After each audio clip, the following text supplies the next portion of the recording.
Hey Steve, quick update on your guitar. I finished working on the neck. This is the finished neck here. See, we've got a bit of spalting in the neck blank there, which came out quite nicely. It's always hard to know how it's going to come out. We've got the two-way adjustable truss rod installed. Nice flat clean neck. See the profile there. So these frets will be finished off finally after I've sprayed the whole guitar. It's one of the last processes for me, is the setup.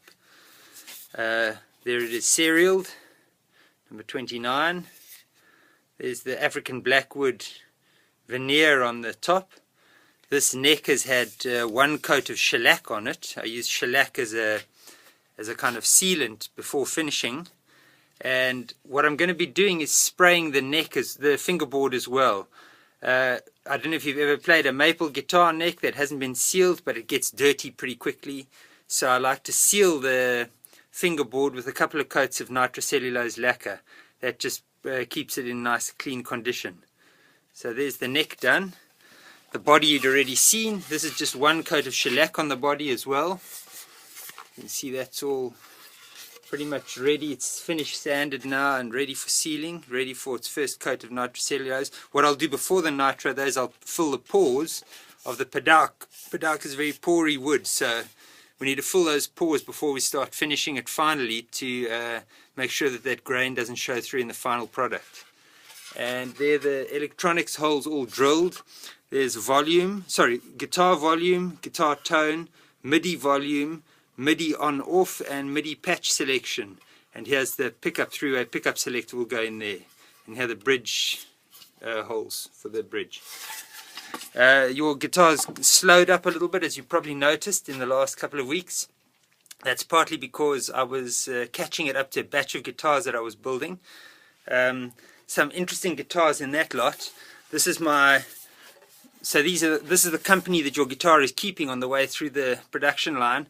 This is my first prototype Bentwood T3. So it's a Tele style guitar with a Bentwood body. So this is all Bentwood wild olive with flame maple binding. And this is what we call a Mopani top. A Mopani tree is a South African tree. Very nice wood. Gorgeous wood. Very nice tap tone as well. And that's got a solid veneer wild olive back. It's a 3mm back, a bit like an acoustic guitar build this.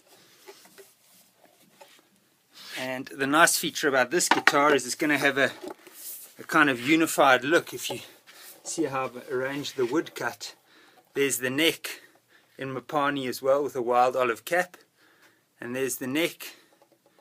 It kind of flows really nicely into the body. So it'll be an exquisite guitar, this, I think. Good company for your guitar to be keeping.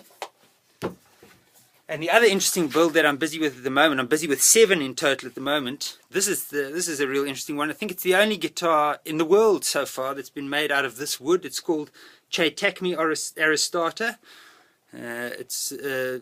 It's usually a bit of a shrub. You can see it's got a yellowy green hue to it. And this one must have been a good 100 years old to get to the size that's needed for a book match like this. It's traditionally used by local Zulu people to surround their homesteads with. It's an impenetrable thorny shrub. So that's quite an interesting build. Never seen a guitar built with this, like I say. And that's going to have a Purple Heart neck on, like that. Also with an African Blackwood cap on the arm bevel and on the headstock laminate. So I'll keep you updated. Your guitar is heading for the finishing booth this week. Nice dry conditions here. We're heading into the real dry season at the moment, which is nice for spraying. So I should be able to spray your guitar in a couple of weeks, give it a month to cure, and then finish sand it and finish the whole thing off. Cheers, Steve.